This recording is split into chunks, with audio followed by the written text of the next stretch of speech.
إن الحمد لله نحمده ونستعينه ونستغفره ونعوذ بالله من شرور أنفسنا ومن سيئات أعمالنا من يهده الله فلا مضل له ومن يضلل فلا هادي له وأشهد أن لا إله إلا الله وحده لا شريك له وأشهد أن محمدا عبده ورسوله أما بعد فإن خير الحديث كتاب الله وخير الهدي هدي محمد صلى الله عليه وسلم وشر الأمور محدثاتها وكل محدثة بدعة وكل بدعة ضلالة وكل ضلالة في النار۔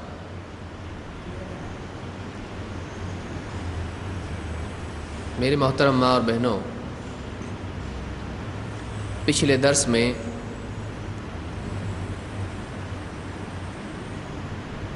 ان خواتین کے بارے میں جو اپنے جسم پر نشان بناتی ہیں، گدواتی ہیں اور اسی طرح سے پلکیں اور بھویں وغیرہ ٹھیک کرتی ہیں اور ان کے بال اکھیڑتی ہیں، ایسی خواتین پر اللہ کے نبی صلی اللہ علیہ وسلم نے لعنت کی ہے۔ اور ان کے بارے میں عبداللہ ابن مسعود رضی اللہ تعالیٰ عنہ کی حدیث، ایک لمبی حدیث ہم نے دیکھی تھی۔ آج کے درس میں اسی سے آگے کچھ مزید احادیث ہم دیکھیں گے جن میں عورتوں کے احکام بیان کیے گئے ہیں۔ عن عائشہ رضی اللہ تعالی عنہا ان امرأة من الانصار زوجت ابنتها فتمعت شعر رأسها فجاءت إلى النبي صلى الله عليه وسلم فذكرت ذلك له فقالت إن زوجها أمرني أن أصل في شعرها فقال لا إنه قد لعن الموصلات۔ امام البخاری اور امام مسلم نے اپنی صحیح میں ایک حدیث نقل کی ہے۔ عائشہ رضی اللہ تعالیٰ عنہ فرماتی ہیں ان امرأة من الانصار زوجت ابنتها، انصار کی ایک خاتون نے اپنی بیٹی کا نکاح کیا۔ فتمعت شعر رأسها، تو اس عورت کے یعنی اس بیٹی کے سر کے بال جھڑ گئے۔ فجاءت الی النبی صلی اللہ علیہ وسلم، لہٰذا وہ عورت یعنی ماں اللہ کے نبی صلی اللہ علیہ وسلم کے پاس آئی۔ فذکرت ذلک لہ، اس نے یہ سارا معاملہ اللہ کے نبی صلی اللہ علیہ وسلم سے بیان کیا کہ میری بیٹی فلاں بیماری کی وجہ سے اس کے بال جھڑ گئے ہیں۔ فقالت ان زوجہا امرنی ان اصل فی شعرها، کہنے لگی کہ میری بیٹی کے شوہر نے یعنی میرے داماد نے اس بات کا اس کو حکم دیا ہے اور یہ بات مجھ سے کہی ہے کہ میں اس کے بال جوڑوں، یعنی اس کے سر میں نقلی بال جوڑ دوں، چونکہ اس کے سر پر بال نہیں ہے یا کم ہو گئے ہیں بہت، لہٰذا میں بالوں کو جیسے عام طور سے عورتوں میں ہوتا ہے نقلی بال اس کے سر میں جوڑ دوں تاکہ اس کی خوبصورتی باقی رہے۔ فقال لا انه قد لعن الموصلات، اللہ کے نبی صلی اللہ علیہ وسلم نے فرمایا نہیں، اس لیے کہ بال جوڑنے والی عورتوں پر لعنت کی گئی ہے۔ اس حدیث کو امام البخاری اور مسلم دونوں نے روایت کیا ہے۔ اس حدیث سے کئی باتیں معلوم ہوتی ہیں۔ سب سے پہلی چیز یہ کہ اپنے حسن کو بڑھانے کے لیے ایک عورت اگر اپنے سر میں نقلی بال جوڑتی ہے تو یہ اس کے لیے جائز نہیں ہے، کہ عام طور سے بعض عورتیں ہوتی ہیں اس طرح سے بال چھوٹے ہوتے ہیں اور اپنے حسن کو بڑھانے کے لیے شوہر کے نزدیک اپنی خوبصورتی کو برقرار رکھنے کے لیے، اس کو اپنی طرف راغب رکھنے کے لیے عورتیں اپنے بال جوڑ کے بڑے کرتی ہیں، یا کبھی ایسا ہوتا ہے کہ دوسری عورتیں جو اس کی ساتھ والی ہوتی ہیں ان کے بال بڑے ہوتے ہیں اور اس کے چھوٹے، یہ چاہتی ہے کہ ان کی برابری کرے اور ان کے درمیان اس کو کمتری کا احساس نہ ہو تو وہ اپنے بالوں میں جوڑتی ہے اور اپنے کم بالوں کو چھپاتی ہے۔ یہ چیز عام معاشرے میں چھوٹی سمجھی جاتی ہے، اس کو کوئی ایسا بڑا نہیں سمجھتا ہے، اس کو بس یہ سمجھتے ہیں کہ جیسے دوسرے لباس کے سلسلے میں کوئی زیور وغیرہ کوئی انسان پہنتا ہے، کوئی عورت پہنتی ہے، تو اسی طرح سے یہ زیور ہی کی ایک شکل ہے، اس میں کیا برائی ہے؟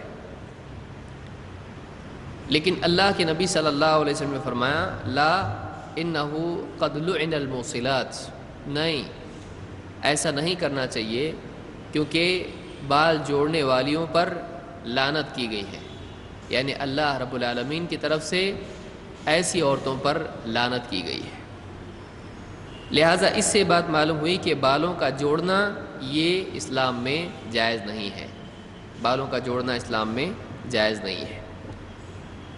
اس کی ایک وجہ یہ بھی ہے کہ یہ جھوٹ ہے کہ ایک عورت کے بال واقعی بڑے نہیں ہیں اور وہ لوگوں کو دھوکہ دینے کے اعتبار سے بالوں کو جوڑ کر لوگوں کے سامنے اپنے آپ کو مزین کر رہی ہے، تو یہ چیز جائز نہیں ہے۔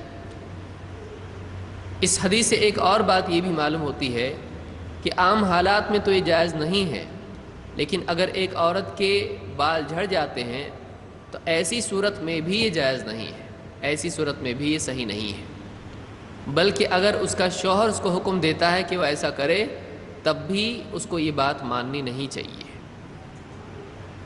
بعض خواتین کے ذہن میں ہوتا ہے کہ اگر شوہر کہے تو کر سکتے ہیں، عام حالات میں نہیں کر سکتے ہیں، نہیں، بلکہ اگر شوہر بھی اس بات کا حکم دے تو عورت کو اس طرح سے بال نہیں جوڑنا چاہیے۔ شوہر کہے میری خاطر کرو، میری خوشی کے لیے کرو، تو ایسی صورت میں بھی وہ نہیں کر سکتی ہے۔ اس سے ایک اور بات یہ معلوم ہوتی ہے کہ لا طاعت لمخلوق فی معصیت الخالق، اللہ کی نافرمانی کی چیزوں میں کسی مخلوق کی کسی بندے کی فرما برداری نہیں کی جائے گی۔ اگر کوئی بات ایسی ہے کہ اللہ کو پسند نہیں ہے، اللہ نے اس سے منع کیا ہے، اللہ نے اس پر لعنت کی ہے، اب اگر ماں باپ یا شوہر یا کوئی سرپرست کسی سے وہ بات کرنے کے لیے کہتا ہے تو ایسی صورت میں بھی اس بات کو نہیں ماننا چاہیے۔ تو شوہر کی بات ماننا چاہیے عورت نے، لیکن یہ عام حالات کے اعتبار سے ہے۔ اگر گناہ کا کوئی حکم شوہر دے تو ایسی صورت میں عورت کو اس کی بات نہیں ماننا چاہیے، اس کو سمجھانے کی کوشش کرنا چاہیے، اس کے ساتھ سختی سے بات کرنے کی بجائے نرمی سے بات کرے، اس کے سامنے علامہ بننے کی بجائے نرمی سے ادب سے اس سے بات کرے۔ بعض اوقات ایسا الٹا بھی ہو جاتا ہے کہ شوہر کوئی بات کہہ دیتا ہے اور عورت اس کو سمجھانے کے اعتبار سے اس کے سامنے اپنے علم کا اظہار کرنے لگتی ہے، سختی سے اس کو غلط بتاتی ہے، اس کی جہالت ثابت کرنے کی کوشش کرتی ہے، اور شوہر میں چونکہ ایک قسم کا بیوی کے مقابلے میں گھمنڈ آپ کہیے یا انا آپ کہیے یا غیرت آپ کہیں، اس طرح سے شوہر میں چیز ہوتی ہے، وہ بیوی کے سامنے چھوٹا نہیں ہونا چاہتا ہے۔ لہٰذا اگر بیوی اس طرح سے بار بار شوہر کو کرنے لگے، ایک وقت ہوتا ہے کہ شوہر اس کو طلاق دینے کے لیے بھی تیار ہو جاتا ہے یا مار پیٹ کے لیے تیار ہو جاتا ہے۔ تو شوہر کو سمجھائیں، لیکن نرمی اور شفقت کے ساتھ میں، ادب کے ساتھ میں، اس کا مذاق بنائے بغیر اور اس کو چھوٹا بتائے بغیر۔ اگر کوئی غلطی اس کی ہے تو ادب سے انکار کر سکتے ہیں کہ نہیں، ہم یہ نہیں کر سکتے ہیں، یہ چیز غلط ہے، اسلام میں منع ہے۔ تو اس حدیث سے کئی باتیں معلوم ہیں۔ ایک تو یہ کہ یہ عمل جائز نہیں، دوسرے یہ کہ شوہر حکم دے تب بھی جائز نہیں، اور تیسرے یہ کہ شوہر کی فرما برداری اگرچہ عورت پر ہے لیکن ایسے کاموں میں نہیں جو شریعت میں منع ہے، شریعت میں منع ہے تو ایسے کام وہ نہیں کر سکتی ہے۔ آئیے آگے بڑھتے ہیں۔ زینت کی چیزوں میں سے ایک چیز خوشبو بھی ہے۔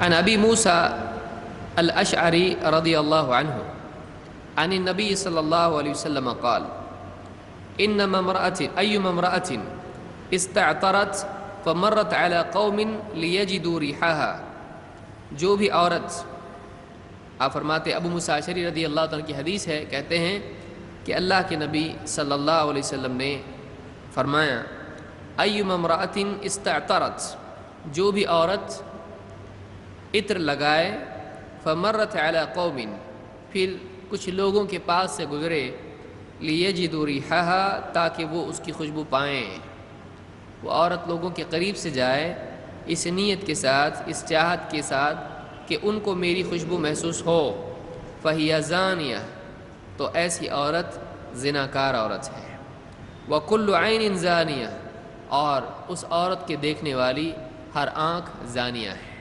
وکل عین زانیہ۔ اس حدیث کو امام احمد، امام النسائی، حاکم اور ابن خزیمہ نے روایت کیا ہے، اور صحیح الجامع صغیر میں شیخ الالبانی نے اس حدیث کو حسن کہا ہے، اور اس حدیث کے الفاظ ابن خزیمہ نے ذکر کیے ہیں جو ان کی صحیح میں موجود ہے۔ الفاظ حدیث کے کیا ہیں؟ ایما امرأۃ استعطرت، جو بھی عورت عطر لگائے، استعطرت عطر لگائے، خوشبو لگائے، فمرت علی قوم، پھر لوگوں کے سامنے سے گزرے، لوگوں کے قریب جائے، کیوں؟ لیجدوا ریحھا، تاکہ وہ اس کی خوشبو پائیں، یعنی اس عورت کے لوگوں کے پاس جانے کی نیت یہ ہے کہ پرائے مردوں کو اس کی خوشبو محسوس ہو، تو آپ فرماتے ہیں فہی زانیہ، ایسی عورت زانیہ ہے، زناکار عورت ہے۔ اس حدیث سے یہ بات معلوم ہوتی ہے کہ گناہوں کے اسباب بھی حرام ہیں، اور ان پر بھی اسی کا حکم لگتا ہے جو اصل گناہ پر ہے، کیونکہ واقعی وہ ذریعہ اور سبب بنتے ہیں ان گناہوں کا۔ یعنی ایک عورت کا دوسروں کے قریب جانا اور خوشبو لگانا، ظاہر بات ہے خوشبو میں یہ اثر ہے کہ وہ دوسروں کو اپنی طرف متوجہ کرتی ہے، اور خوشبو سے جو شخص خوشبو لگائے اس کی رغبت بڑھتی ہے، یہ انسان کی طبیعت اور فطرت میں اللہ نے بات رکھی ہے۔ اب ایک عورت عطر لگا رہی ہے اور اس نیت سے لوگوں کے قریب جا رہی ہے کہ ان کو اس کی خوشبو محسوس ہو، یعنی ان کے دل میں اس کی رغبت پیدا ہو۔ جب ان کے دل میں اس کی رغبت پیدا ہوگی تو ہوگا کیا؟ وہ اس کے قریب آئیں گے اور یہ چیز زنا کا دروازہ کھولے گی، کم سے کم نگاہ کے زنا کا دروازہ کھولے گی، جیسا کہ حدیث کا اگلا حصہ بتاتا ہے کہ لوگ پلٹ کے اس کو دیکھیں گے، لوگوں میں اس کو دیکھنے کا شوق بڑھے گا، وہ چاہتی ہے کہ لوگ مجھ کو دیکھیں، تبھی تو خوشبو لگا رہی ہے، وہ چاہتی ہے کہ لوگ اس کو دیکھیں، اس نیت کی وجہ سے، چونکہ وہ نگاہ کے زنا کا ذریعہ بن رہی ہے جو آگے بڑے زنا کا بھی ذریعہ بن سکتا ہے، اس کی اس چاہت کی وجہ سے، اس کی اس رغبت کی وجہ سے، اس کوشش کی وجہ سے آپ نے فرمایا فہی زانیہ، وہ عورت زنا کا دروازہ کھولنے والی عورت ہے، وکل عین زانیہ، اور یہ نہیں کہ اس کو دیکھنے والے لوگ اچھے ہیں اور غلطی ساری اس کے سر پر ہے، ایسا نہیں ہے۔ کوئی آدمی کہے کہ بھائی عورتیں پردہ نہیں کرتی ہیں، یہ تو ان کا گناہ ہے، اب ہم ان کو دیکھتے ہیں تو ہم پر کیا گناہ ہے، اگر وہ پردہ کرتی تو ہم نہیں دیکھتے۔ اگر کوئی آدمی ایسا کہتا ہے تو یہ آدمی غلط کہتا ہے۔ اللہ کے نبی صلی اللہ علیہ وسلم فرماتے ہیں وَكُلُّ عَيْنٍ زَانِيَةٍ، ہر آنکھ زناکار ہے، یعنی وہ عورت اگر بے پردگی کے ساتھ آتی ہے اس کا گناہ اس پر ہے، اس لیے کہ وہ زنا کا دروازہ کھول رہی ہے، لیکن اس کو دیکھنے والی آنکھ بھی زانیہ ہے، کیونکہ وہ نگاہ کا زنا ہے، وہ اس کو دیکھ کر اس کی خوبصورتی سے رغبت اور لذت لے رہے ہیں، تو یہ غلط ہے۔ وَكُلُّ عَيْنٍ زَانِيَةٍ، تو یہ خود بھی گناہ گار ہیں اور وہ عورت بھی گناہ گار ہے۔ اس سے بات معلوم ہوتی ہے کہ اگر گناہ کے اسباب مہیا ہوں تو کسی آدمی کا یہ کہنا کہ بھائی ماحول برا ہے اس لیے ہم گناہوں میں مبتلا ہیں، تو ماحول کی شکایت کرنا اور اس کی بنیاد پر اپنی غلطی چھپانے کی کوشش کرنا یہ اسلام میں جائز نہیں ہے۔ عمل کرنے والا بھی اتنا ہی ذمہ دار ہے جو عمل کا سبب بننے والا، اس کے گناہ کا معاملہ دفع نہیں ہوتا ہے، یہ خود بھی گناہ گار ہے۔ تو اس حدیث سے یہ بات معلوم ہوئی کہ عورت کے لیے یہ جائز نہیں ہے کہ وہ خوشبو لگا کر اپنے گھر سے باہر نکلے۔ اسی لیے جو خواتین نماز کے لیے مسجد آتی ہیں، اللہ کے نبی صلی اللہ علیہ وسلم نے انہیں اس بات سے منع کیا ہے کہ وہ خوشبو لگائے بغیر گھروں سے آئیں. یعنی اگر نماز کے لیے یا اسی طرح سے مسجد میں یا دینی دروس کے لیے یا باہر عورتیں جاتی ہیں تو ان کے لیے یہ جائز نہیں ہے کہ وہ خوشبو لگا کر جائیں. ہاں، اس سے یہ بات معلوم ہوتی ہے کہ وہ گھر میں خوشبو لگا سکتی ہیں. عورتوں کے لیے یہ حکم ہے کہ وہ باہر خوشبو لگا کر نہ جائیں، لیکن یہ حکم باہر جانے کے اعتبار سے ہے. اگر وہ گھر میں ہلکی خوشبو لگاتی ہیں تو اس میں کوئی حرج نہیں ہے. اسی لیے اللہ کے نبی صلی اللہ علیہ وسلم نے جمعہ کے سلسلے میں مردوں سے کہا کہ اگر اس کے پاس خوشبو نہ ہو تو وہ اپنی عورت کی خوشبو میں سے لگا لے. تو اس سے بات معلوم ہوتی ہے کہ اگر یعنی عورت گھر میں خوشبو لگاتی ہے خصوصاً اپنے شوہر کے لیے تو اس میں کوئی حرج نہیں. البتہ اگر وہ باہر جاتی ہے خوشبو لگا کر تو یہ اس کے لیے جائز نہیں ہے. اس حدیث کو امام احمد، نسائی اور حاکم اور ابن خزیمہ نے روایت کیا ہے. اور آگے بڑھتے ہیں. ابو ہریرہ رضی اللہ تعالیٰ کی ایک حدیث ہے. عن ابی ہریرہ رضی اللہ عنہ قال قال رسول اللہ صلی اللہ علیہ وسلم صنفان من اہل النار لم ارہما قوم معهم سیاط کاذناب البقر يضربون بها الناس ونساء كاسيات عاريات مميلات مائلات رؤوسهن كأسنمة البخت المائلة لا يدخلن الجنة ولا يجدن ريحها وإن ريحها لا يوجد من مسيرة كذا وكذا. امام مسلم نے اپنی صحیح میں ایک حدیث نقل کی ہے. ابو ہریرہ رضی اللہ تعالیٰ عنہ فرماتے ہیں، ان سے روایت ہے کہ اللہ کے رسول صلی اللہ علیہ وسلم نے فرمایا صنفان من اہل النار، جہنمیوں میں سے دو لوگ ہیں، دو قسمیں ہیں. لم ارہما قوم، لم ارہما میں نے ان دونوں کو نہیں دیکھا. لم ارہما میں نے ان کو نہیں دیکھا. قوم معہم سیاط کاذناب البقر، کچھ لوگ ایسے جن کے پاس سیاط، جن کے پاس چابک ہیں. کاذناب البقر، ایسے چابک گویا کہ وہ بیلوں کی دم ہیں. یضربون بہ الناس، اور ان ہنٹروں سے، چابکوں سے، صوت جس کو عربی زبان میں کہتے ہیں، اس سے وہ لوگوں کو پیٹ رہے ہیں. وَنِسَاءٌ كَاسِيَاتٌ عَارِيَاتٌ، یہ پہلا گروہ ہوا کہ ایسے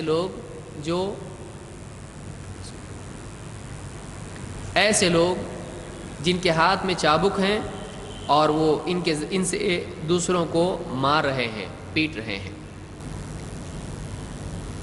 ان کوڑوں سے دوسروں کو یہ پیٹ رہے ہیں. اور دوسرا طبقہ، دوسرا گروہ، دوسرے لوگ کون ہیں؟ وَنِسَاءٌ كَاسِيَاتٌ عَارِيَاتٌ، اور پھر دوسرا گروہ وہ عورتیں ہیں جو کاسیات عاریات، جو لباس پہنے ہوئے ہیں، عاریات اور نہیں بھی پہنے ہوئے ہیں. جو لباس میں ملبوس تو ہیں لیکن وہ لباس ایسا ہے کہ ان کے لباس کو لباس کہنا غلط، بلکہ عریانیت ان سے ٹپک رہی ہے. وہ پہنے ہوئے ہونے کے باوجود بھی گویا کہ برہنہ ہیں. وَنِسَاءٌ كَاسِيَاتٌ عَارِيَاتٌ مُمِيلَاتٌ مَائِلَاتٌ، ممیلات دوسروں کو مائل کرنے والی، مائلات اور خود بھی مائل. مائل کے معنی ہوتے ہیں کسی طرف ڈائیورٹ ہونا، کسی طرف رخ موڑنا. ممیلات کے معنی ہے دوسروں کو مائل کرنے والی، اپنے حسن کی طرف یا گمراہی کی طرف، زنا کی طرف، بے حیائی کی طرف، دوسروں کو برائی کی طرف مائل کرنے والی، اور خود بھی مائل، خود بھی گمراہی کی طرف، گناہوں کی طرف، بے حیائی کی طرف مائل. رؤوسہن کأسنمۃ البخت المائلہ، ان کے سر ایسے ہیں گویا کہ بختی اونٹوں کے سر ہیں، ان کے کوہان ہیں۔ کأسنمۃ البخت المائلہ، جو اسنمہ کے معنی ہوتے ہیں یعنی اونٹ کی پیٹھ پر ایک ابھرا ہوا حصہ ہوتا ہے، تو ان کے سر ایسے ہیں، یعنی بالوں کو وہ ایسے بنائے ہوئے ہیں اور ایسا فیشن وہ کیے ہوئے ہیں، اور سروں کو اس طرح سے وہ ٹلٹڈ رکھتے ہیں دوسروں کو اپنی طرف متوجہ کرنے کے لیے کہ ان کے سر ایسے ہیں جیسے کہ بختی اونٹوں کے مائل کوہان۔ مائلات مملات رؤوسہن کأسنمۃ البخت المائلہ، کہ ان کے سر ایسے ہیں جیسے بختی اونٹ جو بہت ہی مہنگا اونٹ ہوتا ہے اس کی جھکی ہوئی مائل کوہان کی طرح، کیمل ہم جس کو آپ کہتے ہیں۔ لا يدخلن الجنۃ ولا یجدن ریحھا، یہ جنت میں نہیں جائیں گی، یہ عورتیں جنت میں نہیں جائیں گی۔ ولا یجدن ریحھا، اور انہیں جنت کی خوشبو بھی میسر نہیں ہوگی۔ وَإِنَّ رِيحَهَا لَيُوجَدُ مِن مَّسِيرَةِ كَذَا وَكَذَا، حالانکہ جنت کی خوشبو بہت دور سے محسوس ہوتی ہے، اتنے اور اتنے فاصلے سے بھی محسوس ہوتی ہے۔ اس حدیث سے کئی باتیں سامنے آتی ہیں۔ اللہ کے نبی صلی اللہ علیہ وسلم کا یہ فرمانا، صنفان من اہل النار لم ارہما، جہنمیوں کی دو قسمیں ہیں، دو لوگ ہیں، دو طبقات ہیں جن کو میں نے نہیں دیکھا۔ اس سے معلوم ہوتا ہے کہ اللہ کے نبی صلی اللہ علیہ وسلم، آپ صلی اللہ علیہ وسلم ساری چیزوں کے دیکھنے والے نہیں تھے، حاضر ناظر جیسا نبی کو کہا جاتا ہے۔ اس حدیث سے معلوم ہوتا ہے کہ آپ نے خود فرمایا میں نے انہیں نہیں دیکھا، لم ارہما، تو آپ کا یہ کہنا کہ میں نے نہیں دیکھا ہے بتاتا ہے کہ کوئی آدمی اگر یہ دعویٰ کرتا ہے کہ اللہ کے نبی صلی اللہ علیہ وسلم ساری چیزیں دیکھتے ہیں یا آپ نے ساری چیزیں دیکھی ہیں تو یہ غلط ہے۔ اور آپ فرماتے ہیں کہ پہلا طبقہ کون سا ہے، پہلا جہنمی گروہ کون سا ہے؟ قوم معهم سیاط کاذناب البقر یضربون بها الناس، ایسے لوگ جن کے ہاتھوں میں بیل کی دم کی طرح چابک ہیں اور وہ اس سے لوگوں کو مار پیٹ رہے ہیں۔ اس سے معلوم ہوتا ہے کہ لوگوں پر ظلم کرنا اللہ کے نزدیک حرام ہے، اور جو آدمی لوگوں پر ظلم کرتا ہے، جبر کرتا ہے، مار پیٹ کے ان سے کام لیتا ہے، ایسا آدمی اللہ کے نزدیک مجرم ہے۔ اسی طرح سے اس کی تفصیل ہے کہ بعد میں حکام آنے والے تھے اور انہوں نے ظلم کیا لوگوں پر، یا قیامت کے قریب آئیں گے، یہ سارے کوئی بھی ہو سکتا ہے اس میں سے۔ اور دوسرا طبقہ، دوسرا گروہ کون ہے؟ وَنِسَاءٌ كَاسِيَاتٌ عَارِيَاتٌ، پہلا سبب ان عورتوں کا جہنمی ہونا، لباس پہنے ہوئے ہونے کے باوجود وہ برہنہ ہے۔ ان کا لباس کا مقصود کیا ہے؟ لباس کا مقصد یہ ہے کہ لباس انسان کے جسم کو چھپائے، لیکن جب عورت کے ذہن میں بگاڑ آ جاتا ہے تو وہ ایسا لباس اختیار کرتی ہے کہ جو مزید اس کے جسم کو لوگوں کے سامنے ظاہر کرے۔ یہ ظاہر کرنا کئی اعتبار سے ہو سکتا ہے۔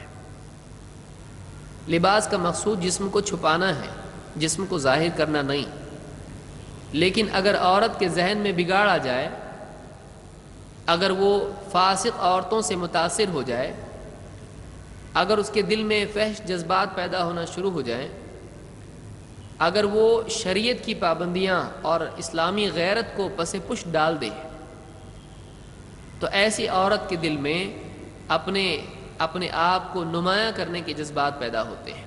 یہ عورت میں اچھی بات نہیں ہے۔ اپنے حسن کو نمایاں کرنا، اپنی شخصیت کو پرائے مردوں کے سامنے نمایاں کرنے کی کوشش کرنا، یہ عورت کی بگڑی ہوئی ذہنیت کی علامت ہے۔ کاسیات عاریات، لباس پہنے ہوئے ہونے کے باوجود برہنہ، یہ کئی اعتبار سے ہو سکتا ہے کہ ایک تو یہ کہ عورت جسم کے بعض حصے کو ڈھانپے اور بعض کو کھلا رکھے، کچھ حصہ جسم کا جو چھپانے کا، عورت المرأۃ عورہ، حدیث میں اللہ کے نبی صلی اللہ علیہ وسلم فرماتے ہیں کہ خاتون پوری کی پوری عورت ہے، کیونکہ عورت کے معنی عربی زبان میں ڈھانپنے کی جگہ کو کہتے ہیں۔ عورت کو عورت کہتے کیوں ہیں؟ عورت کے معنی کیا ہے؟ عورت کے معنی وہ جسم کا حصہ جس کو چھپانا چاہیے، اور حدیث میں اللہ کے نبی صلی اللہ علیہ وسلم فرماتے ہیں المرأۃ عورہ، ایک خاتون پوری کی پوری عورت ہے، پوری کی پوری چھپانے کی چیز ہے، اس کو چھپانا چاہیے۔ اس سے کئی علماء نے استدلال کیا ہے کہ عورت کے لیے پورے جسم کا حجاب کرنا ضروری ہے، اس لیے کہ اس حدیث میں بتایا گیا ہے کہ المرأۃ عورہ، ایک خاتون پوری کی پوری عورت ہے۔ ہاں، اس میں گنجائش ان خواتین کے لیے ہے جو نکاح کی عمر کو پار کر کے بہت دور نکل چکی ہوں، جو بالکل بڑھاپے کی آخری حدوں کو چھو رہی ہوں اور حسن کا معاملہ یا نکاح کا معاملہ ان کے تصور سے بھی دور ہو چکا ہو۔ تو ایسی خواتین کہ جن کی عمریں بہت ہیں اور کوئی ان سے نکاح کی طمع نہیں رکھتا ہے، ایسی بزرگ خواتین، قابل احترام خواتین جو سماج میں بزرگ کی حیثیت رکھتی ہیں، ایسی عورتیں اگر چہرہ کھلا رکھیں تو اس میں کوئی حرج نہیں ہے، لیکن ان کے لیے بھی افضل یہ ہے کہ اپنا چہرہ ڈھانپے۔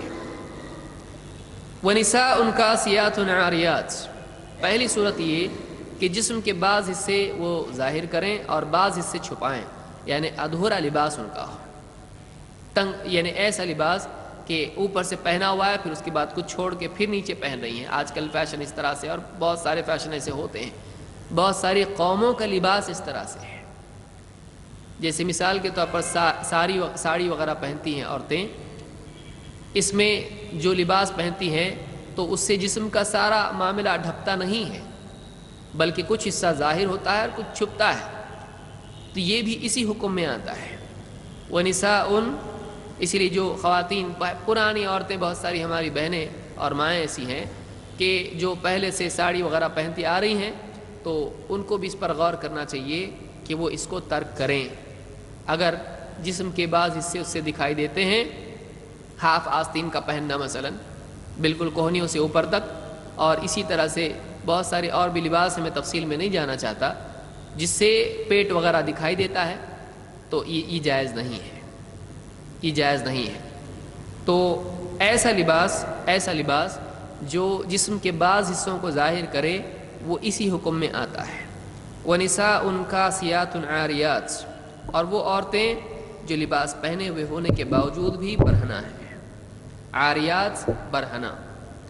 ممیلات ممیلات دوسروں کو پھیرنے والی اور خود بھی مڑی ہوئی ہیں۔ اس میں مجمل جملہ ہے، اس لیے کہ اس میں بہت ساری چیزوں کا امکان ہے، بہت ساری چیزوں کا شمول ہو سکتا ہے۔ ایک تو یہ کہ مائل کرنے والی دوسرے مردوں کو، پرائے مردوں کو اپنی طرف ایسے لباس سے، اور خود بھی پرائے مردوں کی طرف مائل، کہ ان کی طرف اس کا دل بھی لپکتا ہے اور چاہتی ہے کہ دوسروں کا دل بھی اس کی طرف لپکے۔ تو ایسی چاہت رکھنے والی عورت بھی بری ہے کہ جو پرائے مردوں کو اپنی طرف کھینچنا چاہتی ہے اور خود بھی پرائے مردوں کی طرف کھینچتی ہے، تو یہ چیز بہت بری ہے۔ یہاں پر لباس میں کاسیات عاریات میں اور بھی صورتیں ہیں۔ ایک تو صورت وہی ہے جو میں نے بتائی کہ ادھورا لباس ہو، دوسری صورت یہ ہے کہ لباس اتنا تنگ ہو کہ جس سے جسم کا حجم دکھائی دیتا ہو۔ بعض بچیوں کو فلموں کی اداکارہ اور اسی طرح سے بہت ساری خواتین دوسری دیکھ کر ان کے لباس کی نقالی کرتے ہوئے، نئے فیشن دیکھتے ہوئے وہ ایک دم تنگ لباس سلواتی ہیں، ایسا لباس کہ جو بالکل جسم کے تمام نقوش کو ظاہر کرے، تو ایسا جائز نہیں ہے۔ یہ بھی اسی حکم میں آتا ہے، یہ بھی عریانیت کی، برہنگی کی ایک صورت ہے کہ اتنا تنگ لباس ہو کہ جس سے جسم کا حجم، جس کی صورت جسم کی ظاہر ہو، یہ جائز نہیں ہے۔ اسی طرح سے علماء نے یہ بھی بات کہی ہے کہ ایسا کپڑا پہننا جس سے جسم چھپتا نہ ہو، جس کو ٹرانسلیوسنٹ آپ کہتے ہیں، تو ایسا جسم، یعنی ایسا کپڑا جو بالکل ایسا، یعنی موٹا گاڑا نہ ہو، بلکہ اس سے جسم کے حصے دکھائی دیتے ہوں، یعنی پتلا کپڑا ہو، بہت ہی مہین اور کپڑا ایک دم پتلا ہو، ایسا کپڑا بھی نہیں پہننا چاہیے جس سے جسم کے حصے ظاہر ہوں، تو یہ تینوں صورتیں، ایک تو کچھ پہننا کچھ نہیں پہننا، دوسرے تنگ پہننا، یا پھر ایسا یعنی شفاف قسم کا کپڑا پہننا جس کو یعنی کیا لفظ استعمال کیا جائے کہ جس سے جسم کا بعض حصہ کپڑے کے پار سے دکھائی دیتا ہے، تو ایسا کپڑا پہننا بھی جائز نہیں ہے۔ تو یہ عورتوں کے لیے ہے۔ اور آپ نے فرمایا کہ ممیلات مائلات، کہ دوسروں کو اپنی طرف مائل کرنے والی یا گمراہی کی طرف یا زنا کی طرف مائل کرنے والی، اور خود بھی گندگی کی طرف مائل، گناہوں کی طرف، گمراہی کی طرف، زنا کی طرف، بدکاری کی طرف مائل۔ رؤوسہن کاسنمۃ البخت المائلہ، ان کے سر ایسے ہوں گے گویا کہ وہ بختی اونٹوں کے مائل کوہان ہیں۔ آج تو فیشن میں سمجھتا ہوں کہ ختم ہو چکا ہے، لیکن ایک دور تھا آج سے میں سمجھتا ہوں 50s 60s 70s میں کہ عورتیں بالکل اپنے سر سے بڑے بال ان کے اوپر بنا لیتی تھی، جیسے یعنی بہت سارے لوگ اوپر جوڑا بناتے ہیں خواتین، تو وہ جوڑا جو ہوتا تھا وہ سر کے اوپر ایک اور بڑا جو ہے اس طرح سے اور ٹیڑھا کر کے اس کو بڑے بڑے سر کے اوپر لمبے بال اور نقلی بال جوڑ کر بھی اور اس کا بڑا سر کے اوپر بنایا کرتی تھی۔ تو یہ اس حدیث میں خود ذکر کیا گیا ہے کہ ان کے سر ایسے ہوں گے کہ جیسے اونٹ کی کوہان ہوتی ہے ویسے ان کے سروں پر، جیسے اونٹ کی پیٹھ پر وہ دکھائی دیتی ہے، ان کے سروں پر یہ ابھار دکھائی دے گا، بالوں کو اوپر ایسے وہ بنائیں گی۔ لا يدخلن الجنۃ ولا یجدن ریحھا، یہ عورتیں جنت میں نہیں جائیں گی اور نہ جنت کی خوشبو ان کو میسر ہوگی۔ یعنی یہ ایسا بڑا گناہ ہے، پردہ اتنا خطرناک معاملہ ہے کہ بے پردگی لباس پہننے کے باوجود اگر ایسا لباس عورتوں کا ہے اور وہ پردہ نہیں کرتی ہیں اور اپنے جسم کو لوگوں کے سامنے ظاہر کرتی ہیں اور اس کی تمنا رکھتی ہیں، اس کو پسند کرتی ہیں کہ ہم راستے سے چلیں تو لوگ دیکھیں ہم کو اور پلٹ کے بھی دیکھیں، اگر عورت ایسی ہے تو اللہ کے نبی صلی اللہ علیہ وسلم فرماتے ہیں لا يدخلن الجنہ، یہ عورتیں جنت میں نہیں جائیں گی، بلکہ جنت میں جانا تو دور، اس کی نعمتوں کو پانا تو دور، ایسی عورتیں ولا یجدن ریحھا، وہ اس کی خوشبو تک نہیں پائیں گی، جنت کی خوشبو بھی ان کو نصیب نہیں ہوگی۔ وَإِنَّ رِيحَهَا لَيُوجَدُ مِن مَّسِيرَةِ كَذَا وَكَذَا، حالانکہ جنت کی خوشبو بہت ہی لمبے فاصلے سے، بہت دوری سے محسوس ہوتی ہے۔ اس حدیث کو امام مسلم نے روایت کیا ہے۔ تو اس سے معلوم ہوتا ہے کہ بعض گناہ جنت سے محرومی کا سبب بنتے ہیں، تو اس سے عورتوں کا پردے کی اہمیت اور اپنے جسم کو چھپانے کی اہمیت ظاہر ہوتی ہے۔ اور آگے بڑھتے ہیں۔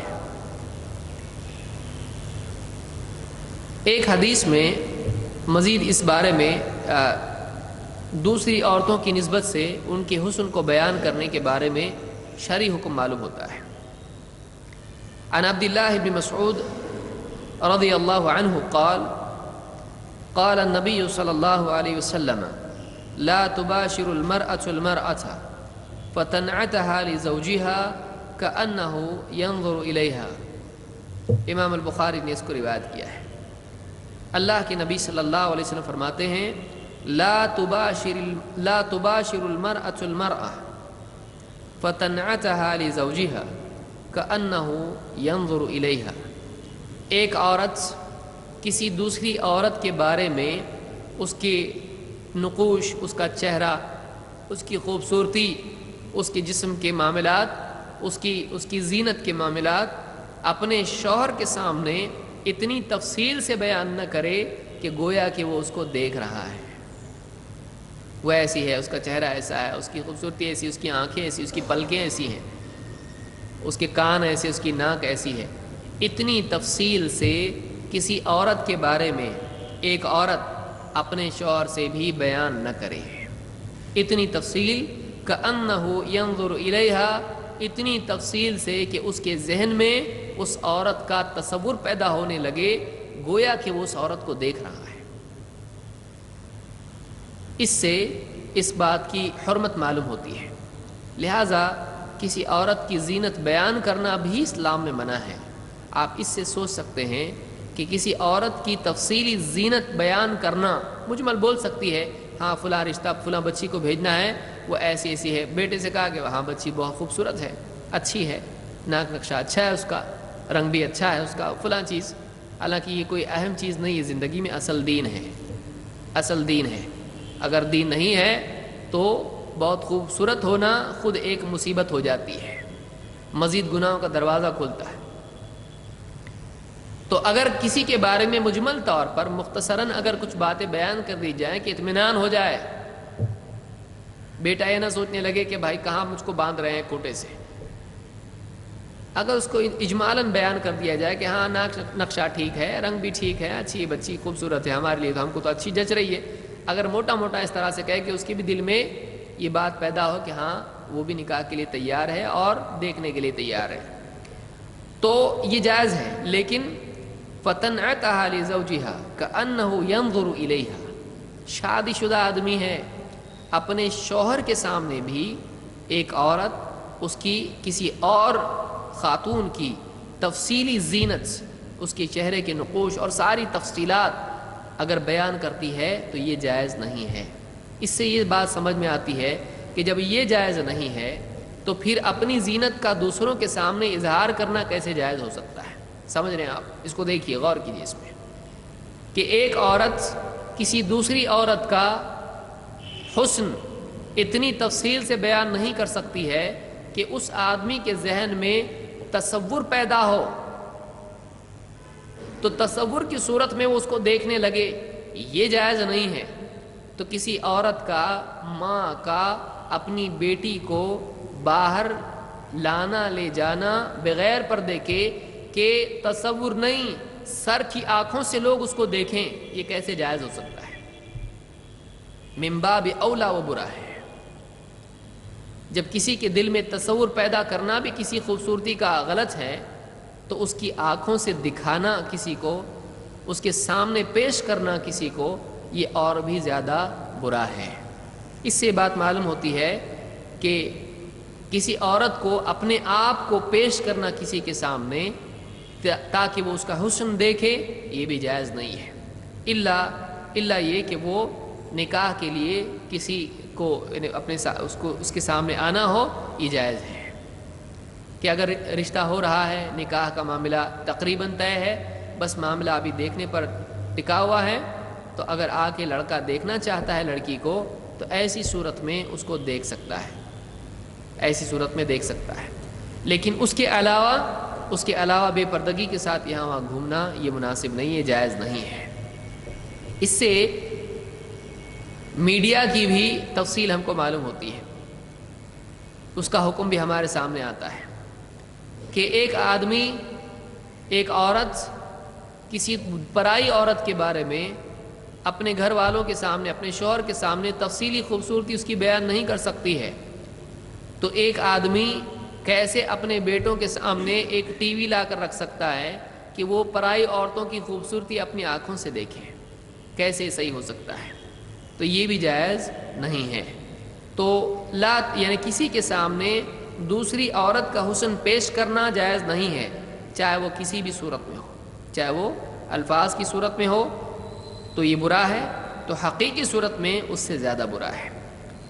تو اس سے بات معلوم ہوتی ہے کہ دوسروں کی خوبصورتی تفصیلی طور پر بیان کرنا جائز نہیں ہے پرائے مردوں کے سامنے۔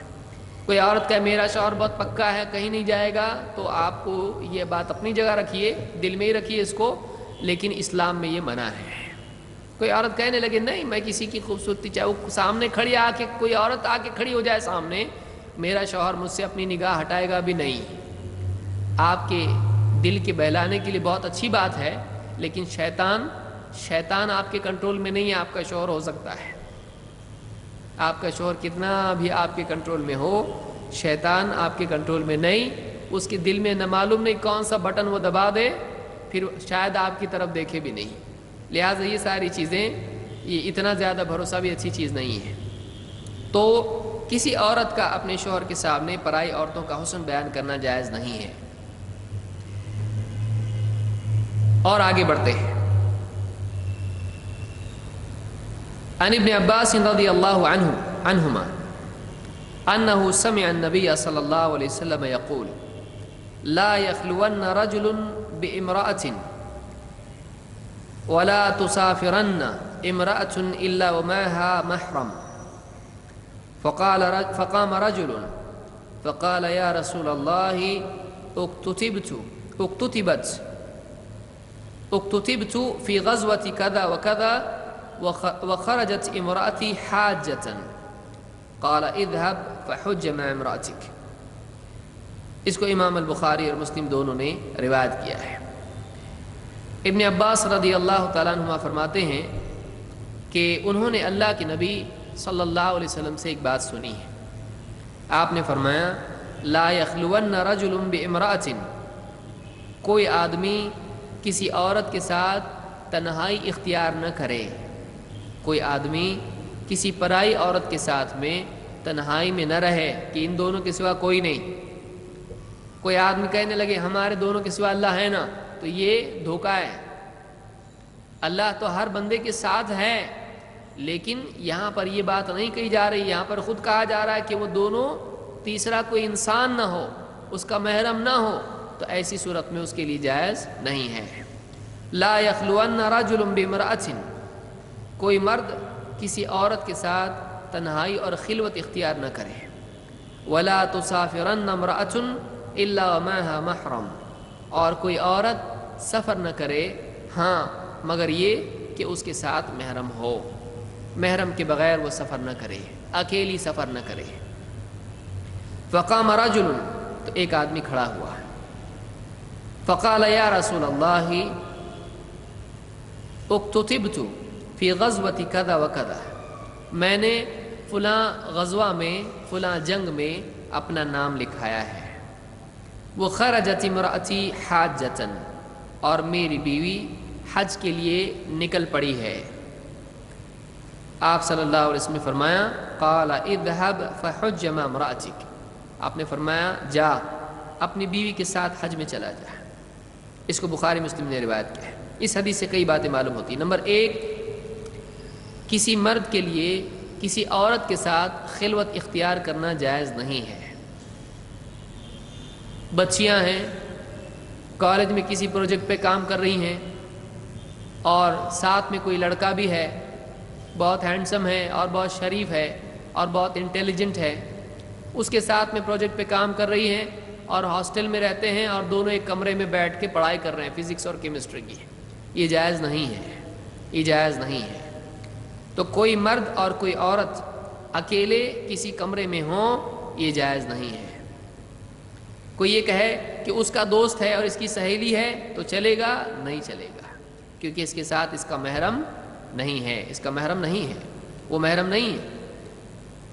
وَلَا تُسَافِرَنَّ امْرَأَةٌ إِلَّا وَمَعَهَا مَحْرَمٌ، اور اقامت بھی اور سفر بھی دونوں کے لیے حکم یہ ہے کہ کوئی عورت تنہائی کسی پرائے مرد کے ساتھ اختیار نہیں کر سکتی، اور کوئی عورت سفر میں بھی کسی پرائے مرد کے ساتھ یا خود اکیلی نہیں جا سکتی۔ وَلَا تُسَافِرَنَّ امْرَأَةٌ إِلَّا وَمَعَهَا مَحْرَمٌ، کوئی عورت بغیر محرم کے سفر میں نہ جائے۔ فقام رجل، ایک آدمی کھڑا ہوا ہے۔ اس سے معلوم ہوتا ہے کہ علماء کی مجلس میں اگر لوگ کئی ہوں تو اس میں سوال پوچھنے کے لیے آدمی کو کھڑا ہونا مستحب ہے۔ فقام رجل، ایک آدمی کھڑا ہوا، فقال یا رسول اللہ، اے اللہ کے رسول، اکتتبت فی غزوة کذا وکذا، میں نے اپنا نام فلاں غزوہ میں لکھایا ہے۔ اس سے بات معلوم ہوتی ہے کہ دینی ذمہ داریوں کے اعتبار سے اگر کسی کا نام لکھا جاتا ہے تو اس میں کوئی حرج نہیں ہے۔ غزوہ میں جو جانے والے لوگ ہیں ان لوگوں کا نام لکھوانا اس زمانے میں ہوتا تھا کہ وہ اس زمانے میں لوگ لکھتے تھے کہ کون کون غزوہ میں جا رہا ہے۔ تو فلاں جنگ میں نے اپنا نام لکھوایا ہے، اور میری بیوی وخرجت امرأتی حاجۃ، اور میری بیوی حج کے لیے نکل چکی ہے۔ قال اذهب، آپ نے کہا جاؤ، فحج مع امرأتک، جاؤ اور اپنی بیوی کے ساتھ میں حج کرو۔ یعنی تم نے جنگ میں اپنا نام لکھایا اور بیوی تمہارے بغیر، شوہر کے بغیر حج کے لیے جا رہی ہے، اس کا اکیلا جانا ٹھیک نہیں ہے، اس کا اکیلا جانا ٹھیک نہیں ہے۔ آپ سوچئے کہ اس زمانے میں عورتیں قافلے کی شکل میں جاتی تھی، ایسا نہیں کہ اکیلے کسی گاڑی میں چلی گئی، بلکہ قافلہ ساتھ میں ہوتا تھا۔ اس لیے بہت ساری عورتیں کہتی ہیں کہ ہم آج اتنا سارا یعنی ٹرین ہے بھری ہوئی ہے، کون کیا کرے گا، اتنی بس بھری ہوئی، اتنے سارے لوگ ہیں، تو لوگ ہیں نا ساتھ میں، تو ایسا نہیں چلے گا، اس کے ساتھ محرم ہونا چاہیے، اس کے ساتھ محرم ہونا چاہیے۔ آپ جانتے ہیں دلی میں جو کوئی واقعہ ہوا، ایک جوان بچی کے ساتھ میں بے دردی کے ساتھ میں بدکاری ہوئی، زنا، اس کی عزت عصمت لوٹی گئی، اور یہ بس میں ہوا ہے۔ تو یعنی اس طرح کی کچھ بھی چیزیں ہو سکتی ہیں، کوئی خطرہ آپ کو خبر دے کر نہیں آتا ہے، نقصان آپ کو بتا کے نہیں آتا ہے۔ تو اسلام نے یہ حفاظت کے لیے عورت کے رکھا ہے، یہ اس کے لیے مصیبت نہیں ہے بلکہ اس کی حفاظت ہے۔ اگر کسی عورت کو لگتا ہے کہ کیا اسلام میں مصیبت ہے کہ محرم ہونا ہی چاہیے، تو آپ بتائیے، آپ اپنے بچوں کو اکیلے باہر جانے کے لیے چھوڑیں گے؟ آپ یہی تو کہیں گے کہ ان کو نہیں سمجھتا ہے، ان کی حفاظت ضروری ہے، کوئی بھی کہاں بھی اٹھا کے لے جا سکتا ہے ان کو۔ آپ خود ان کو ساتھ لے جاتے ہیں، اکیلے ان کو کہیں بھی سفر میں نہیں بھیجتے ہیں۔ تو اس کے لیے حفاظت عورت کی مقدم ہے، اس لیے آپ نے صحابی سے کہا کہ اذهب فحج مع امرأتک، جاؤ اپنی بیوی کے ساتھ میں تم حج کرو۔ تو آپ صلی اللہ علیہ وسلم نے اس مسئلے کے لیے اس شخص کا جنگ میں جانا، جہاد میں جانا کینسل کر دیا، لکھایا ہوا نام کینسل کر دیا، اور ان کو اپنی بیوی کے ساتھ حج میں بھیجا۔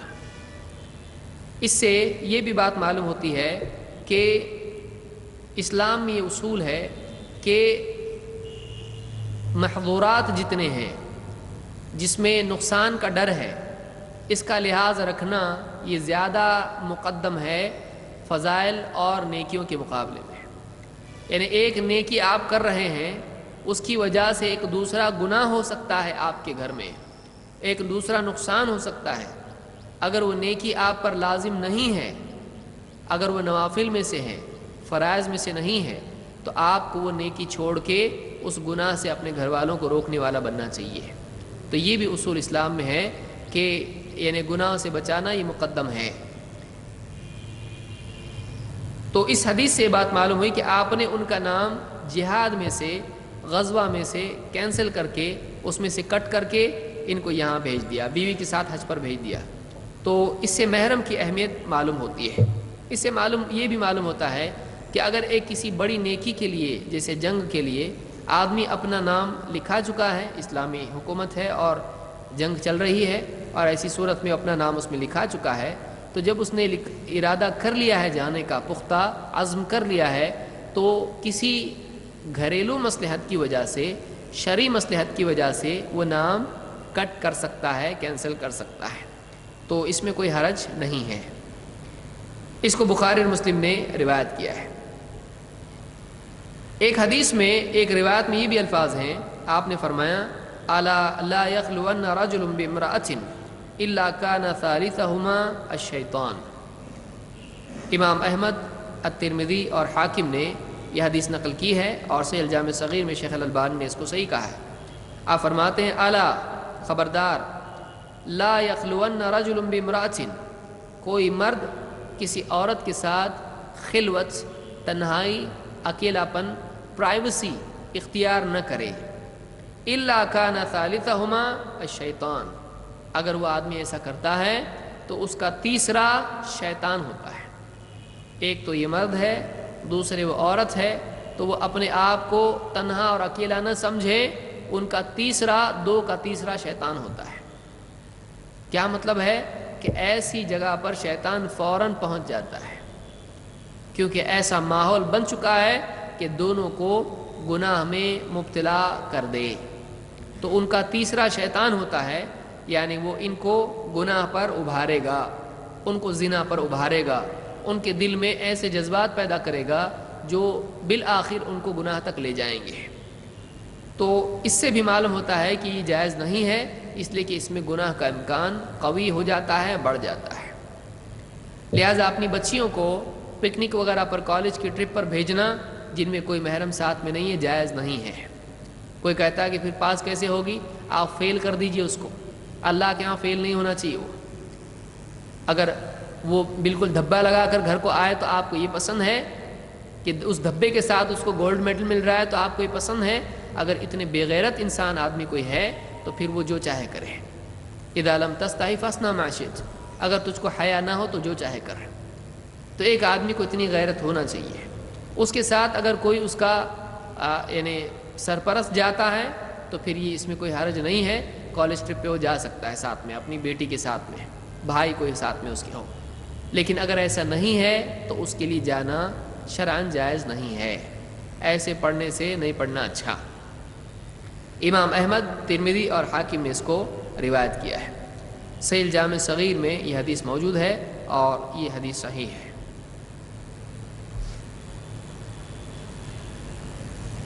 غیر محرم عورت کو چھونا، اس کی اسلام میں کیا حیثیت ہے؟ آئیے ایک حدیث سے اس کو دیکھتے ہیں۔ عن ماقل بن یسار قال قال رسول اللہ صلی اللہ علیہ وسلم لأن يطعن في رأس أحدكم بمخيط من حديد خير له من أن يمس امرأة لا تحل له۔ امام الطبرانی نے الکبیر میں ایک حدیث نقل کی ہے۔ ماقل بن یسار صحابی ہیں، کہتے ہیں کہ اللہ کے رسول صلی اللہ علیہ وسلم نے فرمایا لَأَن يُطْعَنَ فِي رَأْسِ أَحَدِكُمْ بِمِخْيَطٍ مِّنْ حَدِيدٍ، تم میں سے کسی مرد کے، کسی شخص کے سر میں لوہے کی کیل ٹھونک دی جائے۔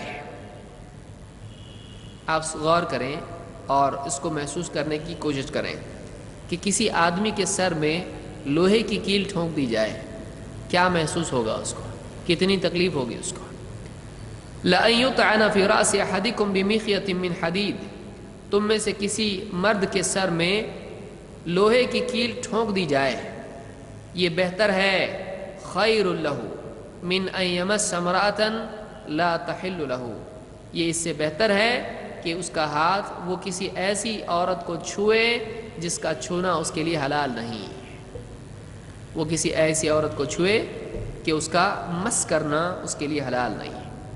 یہ طبرانی کی حدیث ہے اور صحیح الجامع صغیر میں شیخ الالبانی نے اس کو صحیح کہا ہے۔ اس حدیث سے معلوم ہوتا ہے کہ پرائی عورتوں کا چھونا جائز نہیں ہے، پرائی عورتوں کا چھونا جائز نہیں ہے۔ آج اس ماڈرن زمانے میں آزادی کے نام پر اور برابری کے نام پر کہ مرد اور عورت برابر ہیں، اس برابری کے نام پر حیا کو بالائے طاق رکھ دیا گیا ہے کہ کالج میں بچیاں جا رہی ہیں، پردہ نہیں ہے، نوجوان لڑکے وہاں پر پڑھتے ہیں، کلیگز ہیں کسی کمپنی میں اور آپس میں مل رہے ہیں اور دونوں ایک دوسرے سے ہاتھ ملا رہے ہیں، hello how do you do, اور کافی پی رہے ہیں، چائے پی رہے ہیں، مل کے بیٹھ رہے ہیں، ایک دوسرے کے پیچھے بائک پہ جا رہے ہیں، ایک دوسرے کے ساتھ بینچ پہ بیٹھ رہے ہیں اور ایک دوسرے کو مار پیٹ بھی رہے ہیں، مذاق بھی کر رہے ہیں اور حق بھی کر رہے ہیں، گلے بھی مل رہے ہیں پاس ہونے کے بعد۔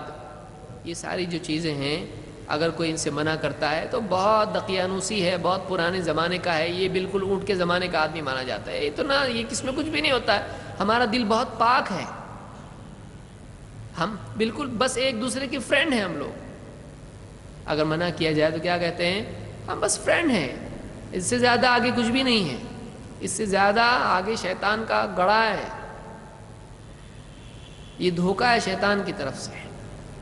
ایک ایک قدم آگے بڑھا کر شیطان فتنے میں مبتلا کر دیتا ہے، اس لیے کئی لوگوں کی زندگیاں برباد ہوتی ہیں اور وہ بتاتے بھی نہیں ہیں۔ کئی بچیاں بدکاری ہو جاتی ہے اور وہ بتاتی نہیں، فیملیز کو معلوم نہیں ہوتا ہے، فیملیز خوش فہمی میں ہوتی ہے ہماری بچی بڑی نیک ہے، ہماری بچی ایسی نہیں ہے، ہم کو بہت بھروسہ ہے۔ تو بھروسہ آپ کو بیٹی پر ہے، شیطان پہ نہیں۔ اس کے ساتھ شیطان بھی ہے. اسی لیے حدیث میں جو بتایا گیا ہے کہ 2 کا تیسرا شیطان ہوتا ہے، بتایا گیا کہ دونوں کتنی اچھی کیوں نہ ہو، وہ شیطان ہے. اور شیطان وہ ہے جس نے آدم علیہ السلام کو جنت سے نکلوایا ہے، اتنا خطرناک وہ ہے. تو اس حدیث سے بات معلوم ہوئی کہ کسی آدمی کے سر میں کیل ٹھونک دی جائے وہ پسند کرتا ہے اس کو؟ نہیں. اس کے رونگٹے کھڑے ہو جاتے ہیں یہ سوچ کے کہ اس کے سر میں کیل ٹھونک دی جائے. تو اسی طرح سے کسی پرائی عورت کو چھونے کے خیال سے ہی اس کے رونگٹے کھڑے ہو جانا چاہیے. یہ اتنا ڈینجر ہے کہ کوئی آدمی یہ کہے کہ جو آدمی کسی پرائی عورت کو چھوئے گا اس کی ہتھیلی میں کیل ٹھوک دی جائے گی، اس کی سزا قانون یہ مقرر کر دے تو کوئی آدمی چھونا تو دور، اس سے 1 فٹ دور رہے گا، دیکھے گا دوڑے گا. کیوں؟ اس لیے کہ دنیا میں سزا ہے. اسی لیے بہت سارے لوگ جو سعودی جاتے ہیں یہاں پر چاہے کتنے ہی فری کیوں نہ ہو وہاں پہ قید ہو جاتے ہیں پورے. وہاں پہ ڈرتے ہیں. کیوں؟ معلوم وہاں پر اگر کیس ثابت ہو جائے اس نے چھیڑا فلاں عورت کو سزا ہوگی، اور اگر وہ کیس کچھ اور بڑا ڈال دے اس کے اوپر تو اس کو وہاں پر قتل بھی کیا جا سکتا ہے.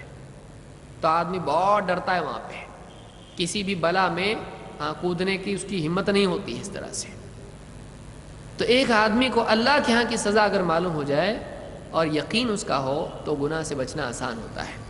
تو جب بھی ایک آدمی کسی عورت کو چھونے کا خیال اس کے ذہن میں آئے، چاہے وہ کالج میں ہو چاہے وہ کہیں اور ہو، تو اس آدمی کو سوچنا چاہیے کہ اس کے بدلے میں اگر آج ہی میرے سر میں اگر لوہے کی کیل ٹھونک دی جائے تو یہ کتنا سخت ہوگا.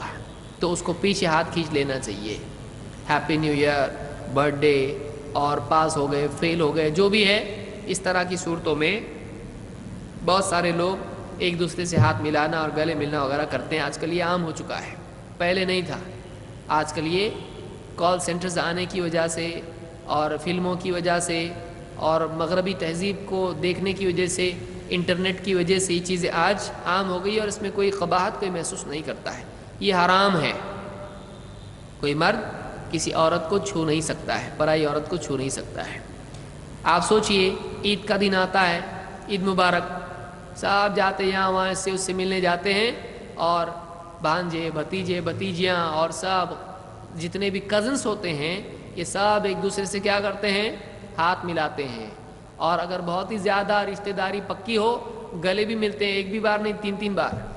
کہاں سے لائیں آپ؟ یہ اسلام میں نہیں ہے. یہ پرائی عورتوں کا مردوں کے ساتھ گلے ملنا، وہ بھی عید کے دن، یہ گناہ ہے. یہ جائز نہیں ہے، یہ جائز نہیں ہے. بولے پرایا نہیں ہے، میرے خالہ کی بیٹی ہے، میری ماموں کی بیٹی ہے، ایسا نہیں کر سکتے. یہ پرایا ہی ہے. یہ محرم نکاح جس کا ہو سکتا ہے، نکاح جن کا ہو سکتا ہے وہ ایک دوسرے کے لیے غیر محرم ہے.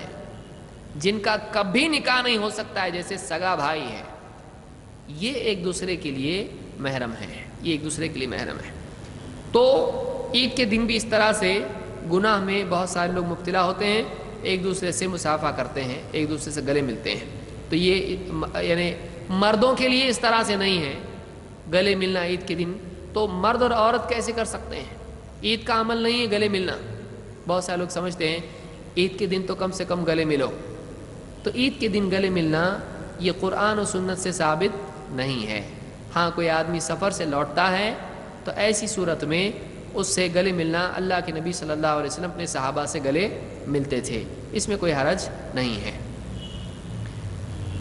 ہاں ایک عورت اگر ڈوب رہی ہے، اب کوئی آدمی کہے کہ بھائی اسلام میں چھونا منع ہے عورت کو، اس لیے میں نہیں کودوں گا پانی میں، مرے تو مرے، اسلام کا حکم نہ ٹوٹے، تو یہ غلط ہے. دیکھیے عام حالات میں جو احکام ہوتے ہیں ایسی الضرورات تبیح المحظورات، مجبوریوں کے اندر، اور سخت مجبوری اس کی جان بچانا ہے، ایسی صورت میں یہ گنجائش پیدا ہو جاتی ہے کہ پانی میں کود کے اس کو بچا کے لے کر آئے. یا ایک عورت گر رہی ہے اور وہ چاہ رہی کہ ہاتھ دو، بلڈنگ پہ سے گر رہی ہے، اس کو کوئی پکڑنے کے لیے ہاتھ نہیں دے رہا ہے. کیوں؟ اسلام میں منع ہے، ہاتھ نہیں چھو سکتے ہم لوگ، ہم نے ابھی حدیث سن کے آئے ہیں. تو ایسا اگر کوئی آدمی کرتا ہے تو یہ غلط ہوگا، ایسا کر سکتے ہیں. اسی طرح سے ڈاکٹرز کے بارے میں ہے کہ اگر کوئی ایسی سچویشن ہے کہ پیشنٹ آپ کے پاس ہے اور اس کا علاج کرنا ضروری ہے تو ایسی صورت میں اس کے علاج کے لیے اس کو چھو سکتے ہیں، اس میں کوئی حرج نہیں ہے۔ تو یہ الضرورات تبیح المحظورات کے تحت علماء نے بات کہی ہے، لیکن بہتر یہی ہے کہ عورت عورتوں کا علاج کرے اور مرد مردوں کا علاج کرے۔ تو میں سمجھتا ہوں کہ آج کے لیے اتنا کافی ہے، اس میں مزید اور باتیں تھیں جو انشاءاللہ ہم اگلے درس میں دیکھیں گے۔ اقول قولی ھذا واستغفر اللہ لی ولکم۔